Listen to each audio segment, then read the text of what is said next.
I used to think that alphas, betas, and omegas belonged exclusively to werewolf stories until I read first. In this world, there are many alphas, betas, and omegas, and they receive this designation when they enter their teens, whereas the alphas and betas make up over 80% of the population. Omegas make up only about 17%. This makes them highly desirable, not only because they're sensual, but also highly fertile. There are rare cases of an omega being cold. This means they don't reach completion. Our lead girl, Sophia, is one of those. Sophia's parents were both betters. Her mother was from a high-born family, but sacrificed that life of wealth when she married an army engineer, Sophia's father. They led a modest lifestyle until her premature death when Sophia was very young. By the time Sophia was 20 years old, her dad passed her. Being all alone in the world and a defective omega at that, House Larson took her in. There are a few powerful houses with wealth and political influence, dating centuries.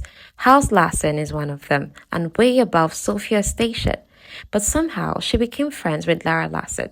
Then Lara's younger brother Leonard started liking Sophia. Her junior by a year, she didn't take him seriously, but when he asked not once or twice or thrice to meet her, she finally considered it. Sophia isn't in the best position to reject a proposal, especially from someone of Leonard's means. She is a healer and could live comfortably on her wages, but being innately an omega, despite her defect, she craves to nurture. She desires someone to love, the person to love her back. Trust, honesty, home management, and raising children. In fact, she used to tell Leonard when they were younger that she wouldn't mate unless it was someone she was madly in love with. With Leonard, she could only get to the place of care and companionship. She's so grateful to him for loving her despite her setbacks, not looking at her with pity like most people do once they learn of her unfinished state, and providing her with a family. His mother, who began caring for Sophia as her own daughter, including gifting her expensive supplements Sophia has been taking religiously for 5 years. The day for the mating ceremony has finally come. Normally, the bride's family covers all the expenses, but given how Sophia has nobody, Leonard's family sponsors everything. Sophia can hardly recognize herself in the dress and makeup. They're about to start when a very unwelcome guest arrives. General Gabriel Agard.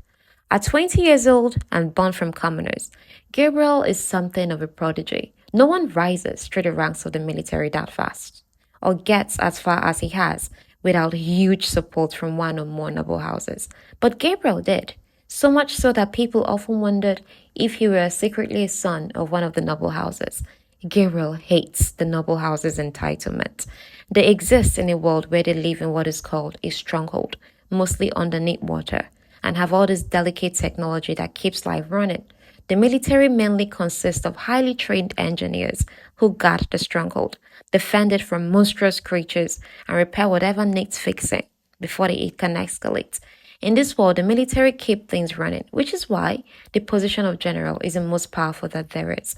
People who occupied it before Gabriel were from noble houses and older in age. Unlike his predecessors, Gabriel's rule is fair and has been focused on redistributing wealth. He taxes the noble houses, makes sure the children from struggling backgrounds are fed and clothed, and that the healer centers are well stocked.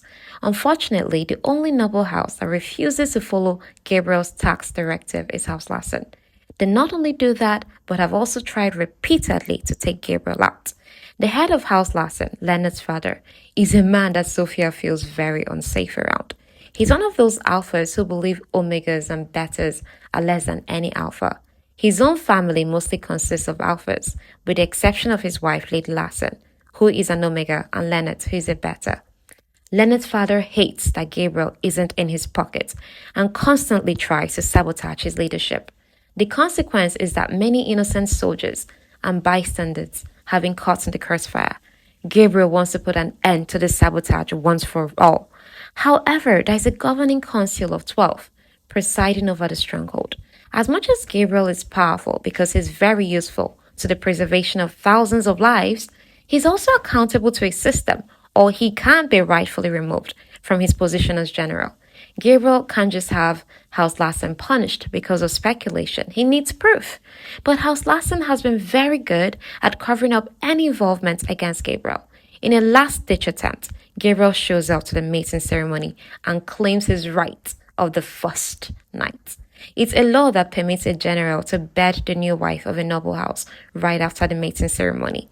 Gabriel is counting on House Lassen's objection so he can act in line with the law and unleash bloodshed. But they comply. Gabriel's disappointed. He doesn't like Sophia because she turned his unit away at her father's funeral when they came to pay last respect. His father was his commanding officer at one point, and he greatly looked up to the man. After a rather intriguing conversation in Gabriel's bedroom, the air is cleared. Sophia didn't turn Gabriel away, as he thought, but rather, it was Lady Lassen. She didn't even pass across Gabriel's letter to Sophia. Sophia is supposed to be returned after that first night, but Gabriel is reluctant to let her go. He likes a lot of things about her.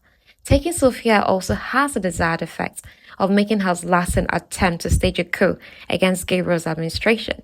House Lassen is shut down by the other houses, but that doesn't stop them from making lethal plans. After that first night in Gabriel's bedroom, Sophia notices she's changing. Her sense of smell is heightened. She has such a bad headache that noticeably declines once she's in Gabriel's presence and can inhale his scent. Gabriel gives Sophia an option to stay, but having learned of his weekly lays, she would rather return to the devil she knows than stay with this very attractive angel. Sophia stays 2 nights, during which she feels arousal for the first time, and then she returns to House Lassen, where Leonard is mostly concerned about how her being taken made his house look bad. He doesn't inquire about her welfare. Sophia's best friend Lara gets her away from Leonard and helps Sophia connect the dots. So Lara overheard a conversation that Lady Lassen confirms is very much true. The supplements that Sophia took very gratefully for 5 years are actually what has been retarding her development to full omega status. Leonard cried to Mommy that he didn't want his, in quotes, toy to get claimed by an alpha who would send her in her heat. So Mommy helped him secure Sophia. But in the past few days, Sophia hasn't been chanced to take the supplement. And coupled with being taken, the effect wore off. Her omega scent and characteristics are stronger, and she's starting to itch. While all these revelations are pouring out, the lights go off in Lady Lassen's chamber, and they all get knocked out. When Sophia regains consciousness, she's back at Gabriel's bedroom. He actually went extreme lengths to make sure someone was guarding her, even inside House Lassen. There he informs her he finally got solid evidence against the Lassens, whose guards were caught trying to inject poisonous gases through the air vents and to kill off an entire military unit. Gabriel faced off Leonard's brother and father in battle and won. As for Leonard, who believes in the privilege of his family, Leonard, who made Sophia feel less of herself, he's punished but left alive. Both he and his mother are stripped of their wealth, and the leadership of the house moves to a distant Lassen, who's much more cooperative with the military. Sophia and Gabriel have their mating ceremony and look forward to the future together.